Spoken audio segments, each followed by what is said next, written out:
Assalamualaikum. Welcome to my YouTube channel Concepts of Law by Imran Ashraf. Today's our topic of discussion is Section 11 of Transfer of Property Act 1882, which is about restrictions repugnant to interest created. Restrictions का क्या मतलब है कि रोकना, और repugnant means insistent, inconsistent या हाइल हो जाना या टकरा जाना. इसका हाइल हो जाना मीन्स उर्दू मीन्स हो जाना.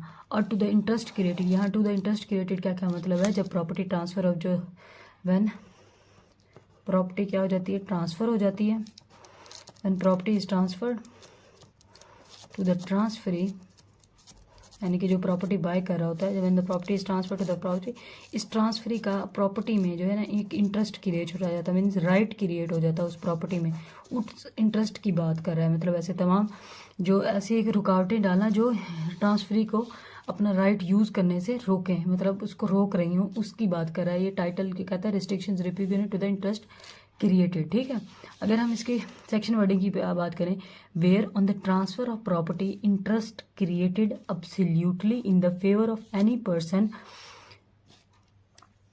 but the terms of transfer direct that such interest shall be applied and enjoyed by him in a particular manner.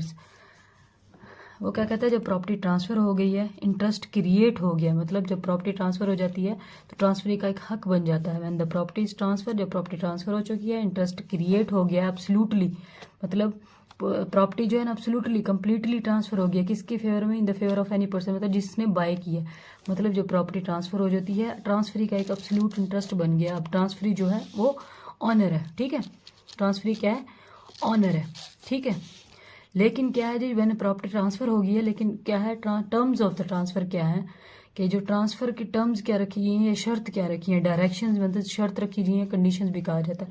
Direction terms of the transfer direct that such interest, जो कि such interest means जो transferee का एक interest property की transfer होने के बाद create हो चुका है, वो इंटरेस्ट प्रॉपर्टी जो इंटरेस्ट है, वो शर्त क्या है कि वो ट्रांसफरी कब कब यूज़ कर सकता है, मतलब अप्लाइड और enjoyed bye mean particular manner, किसी खास मकसद.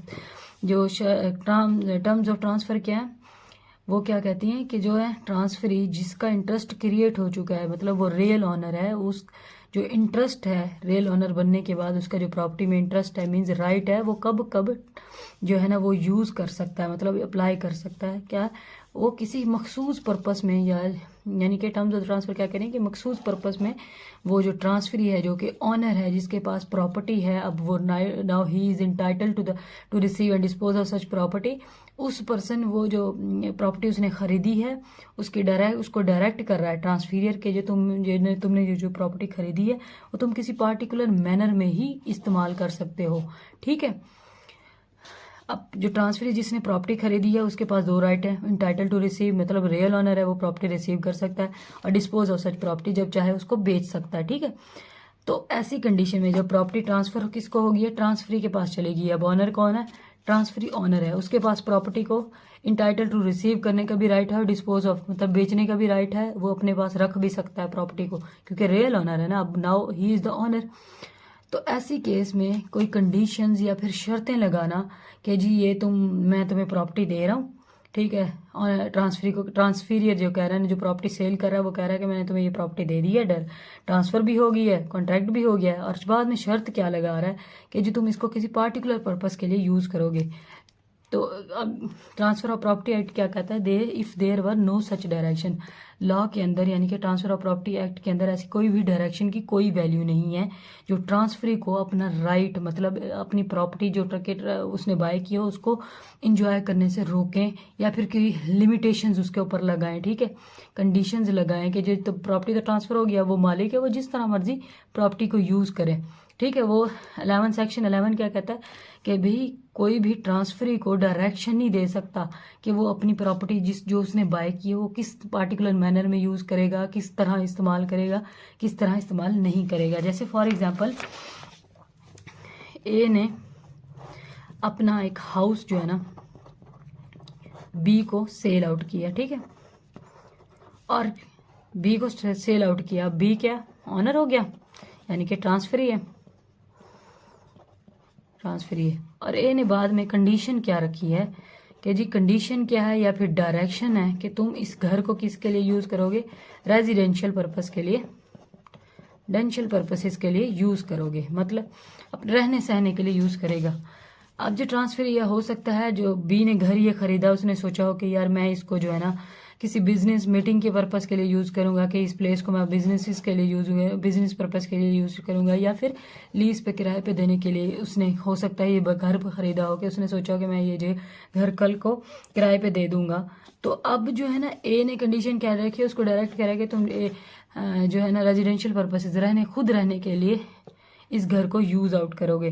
तो ऐसी तमाम डायरेक्शंस की और कंडीशंस की लॉ में कोई वैल्यू नहीं है। Means there were no such direction to who which directs the transferee about the property. ठीक है, ऐसी कोई भी कंडीशंस नहीं हो सकती जो ट्रांसफरी को डायरेक्ट करें या फिर उसको बताएं कि जी तुम इस प्रॉपर्टी को इस तरह यूज़ करोगे। ऐसी कोई भी कंडीशंस की लॉ में जगह नहीं है। ठीक है, ये था restrictions repugnant to the interest created section 11 of transfer of property act 1882। ठीक है, अगर हम इसके एक्सेप्शन की बात करें तो एक्सेप्शन क्या कहती है, where any such direction has been made in respect of one piece of immovable property for the purpose of securing beneficial enjoyment of another piece of such property। ठीक है, another piece of such property, in this case such directions are valid। ठीक है, ये directions valid होंगी, वो किस case में होगी।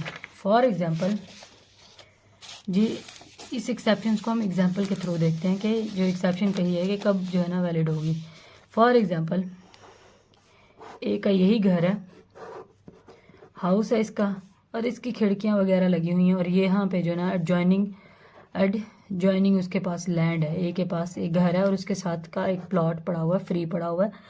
जो उस ए ने जो घर बनाया है ना, उसने यहाँ पे खिड़कियाँ वेंटिलेशन पर्पस के लिए लगाई हैं, राइट टू लाइट के लिए भी यूज़ हो सकती हैं। फॉर एग्जांपल उसने वेंटिलेशन पर्पसेस के लिए यहाँ पे जो है ना खिड़कियाँ वगैरह यूज़ की हैं, क्योंकि उसके हाउस का टेम्परेचर नॉर्मल रहे। ठीक है, या फिर उसने लाइट के पर्पस के लिए यूज़ किया कि यहाँ से रोशनी आती रहे। ठीक है, अब जो ये एडजॉइनिंग लैंड है, ए क्या करता है, ये किसको सेल कर देता है, बी को सेल कर देता है। ठीक है, ये एडजॉइनिंग लैंड जिसके जो घर है एक, ये अपना घर है ए का, उसके साथ एक एडजॉइनिंग लैंड पड़ा हुआ है, और ए ने पहले नहीं सोचा हुआ था कि ये मैं सेल आउट करूँगा, और ए ने जब घर कंस्ट्रक्शन किया तो यहाँ पे खिड़कियाँ वगैरह इस हिसाब से बनाई कि इसमें से वेंटिलेशन या फिर लाइट, राइट टू लाइट, उसकी राइट जो है ना लाइट रोशनी वगैरह घर में या फिर वेंटिलेशन पर्पस गुड रहे। ठीक है, जब ए ने क्या है वो एडजॉइनिंग लैंड बी को सेल कर दिया, कंडीशन क्या रखी है, ठीक है, कि जी तुम यहाँ पे ऐसी कोई कंस्ट्रक्शन नहीं करोगे कि जिससे मेरी वेंटिलेशन या फिर राइट टू लाइट जो है ना ख़त्म हो, वेंटिलेशन पर्पसेस या फिर हार्म हो या फिर रिस्ट्रिक्ट हो। ऐसी कोई भी तुम बिल्डिंग वगैरह ऐसी इमारत नहीं बनाओगे जिससे मेरा ये दो राइट जो है, मैंने जिसके पर्पसेस के लिए यहाँ पे खिड़कियाँ बनाई या बिल्डिंग बनाई, वो जो है ना मेरे ख़त्म हो या फिर उनको कोई ना कोई नुकसान पहुँचे। ठीक है, इस कंडीशन में ऐसी कंडीशंस लगाना कि जो एडजॉइनिंग लैंड के तौर पे हो, एक ये घर इसका है और उसके एडजॉइनिंग लैंड बेनिफिशियल के लिए ना, कि उसके घर में वेंटिलेशन पर्पस से राइट टू लाइट जो है वो सही रहे। ऐसी कंडीशन में जो है, इस सिचुएशन में कंडीशंस लगाना ऐसी तो ये क्या होंगी, वैलिड होंगी। ठीक है, क्योंकि एक घर है, एडजॉइनिंग लैंड है, और एक घर इमूवेबल प्रॉपर्टी के यानी इमूवेबल प्रॉपर्टी के बेनिफिट, एक हिस्से के बेनिफिट के लिए वो जो कंडीशन लगा रहा है। ठीक है, तो इस केस में क्या होंगी, कंडीशंस ऐसी वैलिड होंगी। वरना उन्होंने ऊपर कहा है कि ट्रांसफरी को जो प्रॉपर्टी ट्रांसफर होगी तो ट्रांसफरी का राइट है वो जिस तरह मर्जी यूज़ करे। जनरल रूल ने क्या कह दिया है कि ट्रांसफरी जिस तरह मर्जी यूज़ करे जब प्रॉपर्टी ट्रांसफर होगी है, तो कोई भी कंडीशन या लिमिटेशन उसके ऊपर नहीं लगाई जा सकती। ठीक है, और ना उसको डायरेक्शन दी जा सकती हैं। और उसकी अब एक्सेप्शन इस 11 सेक्शन 11 की क्या बता दी है कि जब when the direction has been made in respect of one piece of immovable property for the purpose of securing beneficial enjoyment of another piece of such property, एक ही प्रॉपर्टी की एक पार्ट ऑफ इमूवेबल प्रॉपर्टी के ऊपर लगाई जाए, मतलब कोई ऐसी डायरेक्शन की जाए कि जो एक हिस्से इमूवेबल प्रॉपर्टी के एक हिस्से को प्रोटेक्ट करे या उसके beneficial enjoyment of another piece of such property हो, तो तब कंडीशन क्या होगी, फिर कंडीशंस लगाना वो क्या होंगी, वैलिड होंगी। अगर उन कंडीशंस या डायरेक्शंस को, वैलिड डायरेक्शंस को किसी भी किस्म का कि ब्रीच किया जाएगा तो फिर उसको रेमेडी देनी पड़ेगी। जैसे हमने ये एग्जांपल की है, ये आप दोबारा देख लें, ये एग्जांपल जैसे हमने की है कि ए ने अपना घर दिया, उसके साथ एडजॉइनिंग लैंड है, ए का जो घर बना हुआ है उसकी वेंटिलेशन पर्पसेस सारी इस एडजॉइनिंग लैंड से आती है। जब ए ने उसको घर को सेल किया बी को, तो और कंडीशंस क्या रखी कि जी तुम ऐसी कोई भी इमारत या ऐसी कोई चीज़ नहीं बनाओगे जिससे मेरा वेंटिलेशन पर्पस ख़त्म हो या फिर रिस्ट्रिक्ट हो या किसी भी किस्म की उसको डैमेज हो। तो फिर जब जो ए ने इस सिचुएशन में अगर कोई जो कंडीशन रखी है वो वैलिड होगी, क्योंकि वो उस घर में रह रहा है, इस घर की बेनिफिशन के लिए उसने जो है ना इस पर्पस, इस लैंड के एक पीस के लिए, के बेनिफिट के लिए उसने कोई कंडीशन लगाई है दूसरे लैंड के ऊपर, यानी कि जो सेल कर रहा है on the benefit of another piece of enjoyment of another piece land. तो इस कंडीशन में इसकी जो ए की कंडीशंस होंगी इस सिचुएशन में वो वैलिड होंगी। ठीक है, this was all about section 11। अगर हम बात करें यहाँ पे हमने यूज़ किया अब्सोल्यूट इंटरेस्ट का वर्ड। ठीक है, अब्सोल्यूट इंटरेस्ट का क्या मतलब होती है कि ऑनरशिप कम्प्लीटली ट्रांसफर्ड हो जाए। जब ऑनरशिप कम्प्लीटली ट्रांसफर हो जाए, ऑनरशिप और पोजेशन जो है ना ट्रांसफरी के पास चली जाए, तो इसका क्या मतलब होता है, अब ट्रांसफरी के पास अब्सोल्यूट इंटरेस्ट है उस प्रॉपर्टी में। ठीक है, जब ऑनरशिप और पोजेशन किसके पास चली जाए, ट्रांसफरी के पास चली जाए, तब हम कहते हैं कि ट्रांसफरी के पास क्या है, अब अब्सोल्यूट इंटरेस्ट जो है, अब ट्रांसफरी के पास क्या है, अब्सोल्यूट इंटरेस्ट है उस प्रॉपर्टी में जिस प्रॉपर्टी के उसने खरीदा है। ठीक है, जब ऑनरशिप और पोजेशन ट्रांसफरी के पास चली जाए तो उस ट्रांसफरी के पास क्या होता है, अब्सोल्यूट इंटरेस्ट होता है उस प्रॉपर्टी के ऊपर। ठीक है, और पार्शियल इंटरेस्ट की बात करें तो पार्शियल इंटरेस्ट क्या होता है कि ownership is not transferred for partial interest का मतलब ये होता है कि इसमें पोजेशन तो चली जाती है, पोजेशन तो ट्रांसफीरियर दे सकता है। ठीक है, दे सकता है ट्रांसफरी को, लेकिन ऑनरशिप जो है ना, ऑनरशिप ट्रांसफर नहीं होती, पोजेशन चली जाती है। ठीक है, ऑनरशिप ट्रांसफर नहीं होती, रियल मालिक वो खुद ही होता है। ठीक है, उसको कहते हैं पार्शियल इंटरेस्ट है अब उसका। अगर हम बात करें यहाँ के अगर सेक्शन 10 की बात करें तो उसने कहा था कि transfer of property until condition president is completed. Condition president कौन सी होती हैं, ऐसी कंडीशंस जो जिनकी फुलफिलमेंट कॉन्ट्रैक्ट से पहले हो, मतलब ऐसी तमाम शर्तें लगाना कि जब तक वो शर्त पूरी नहीं होगी ट्रांसफर ऑफ प्रॉपर्टी नहीं होगा, वो कंडीशंस को क्या कहते हैं, कंडीशन प्रेसिडेंट। और कंडीशन सब्सिक्वेंट किसको कहते हैं, कि ऐसी कंडीशन जो प्रॉपर्टी ट्रांसफर होने के बाद लगाई जाए उसको क्या कहते हैं, कंडीशन सब्सिक्वेंट।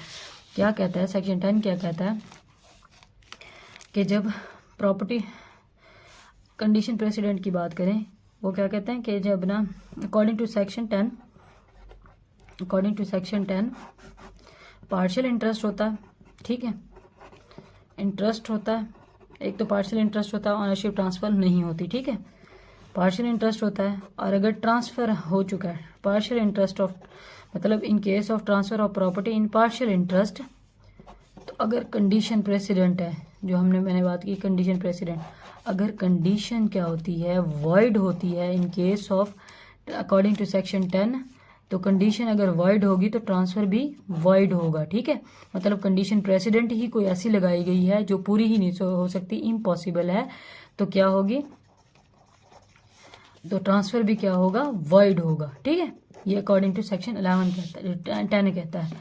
अगर हम सेक्शन 11 की बात करें तो वो क्या कहता है कि अगर मतलब कंडीशन कोई भी ऐसी कंडीशन लगाई गई है कि जो कॉन्ट्रैक्ट के बाद प्रॉपर्टी ट्रांसफर होने के बाद लगाई गई है, सब्सिक्वेंट है, अगर कंडीशन सब्सिक्वेंट क्या है, वॉइड है, तो ट्रांसफर ऑफ प्रॉपर्टी पे कोई इफेक्ट नहीं होगा। ठीक है, ट्रांसफर ऑफ प्रॉपर्टी पे कोई इफेक्ट नहीं होगा, ट्रांसफर क्या होगा, वैलिड रहेगा, चाहे कंडीशन वॉइड ही क्यों ना हो। ठीक है, अकॉर्डिंग टू सेक्शन 11, मतलब जैसे हमने कहा कि जो है ना सेक्शन जैसे 11 हमें कह रहा था कि जी ट्रांसफरी को हम रिस्ट्रिक्ट करें, डायरेक्ट करें हैं कि वो किस तरह भी अपना जो राइट और जो है इंटरेस्ट है उसका प्रॉपर्टी में, उसको किस तरह पार्टिकुलर मैनर में इंजॉय करेगा, तो ये तमाम कंडीशंस जो होंगी वो वॉइड होंगी। ऐसी there were no such conditions in the law, मतलब ट्रांसफर ऑफ प्रॉपर्टी एक्ट में ऐसी कोई कंडीशंस की कोई गुंजाइश नहीं है जो ट्रांसफरी को अपना राइट अपनी प्रॉपर्टी पे इस्तेमाल करने का राइट उससे मतलब रिस्ट्रिक्ट करें या उसको किसी किस्म की रोकने की कोशिश करें, अपना राइट इस्तेमाल करने के लिए, अपना इंटरेस्ट यूज ऑफ करने के लिए या प्रॉपर्टी यूज ऑफ करने के लिए। ये हमें सेक्शन 11 कहता है। सेक्शन 11 एप्लीकेबल कब होता है, जब property is applicable only when there is a absolute interest हो, मतलब प्रॉपर्टी ट्रांसफर हो चुकी हो, कंप्लीटली उस केस में सेक्शन 11 लगता है, और अगर सेक्शन 10 की बात करें तो तब लगता है जब पार्शियल ट्रांसफर ऑफ प्रॉपर्टी हो। ठीक है, this was all about section 11 of transfer of property act 1882। Thanks for watching my video.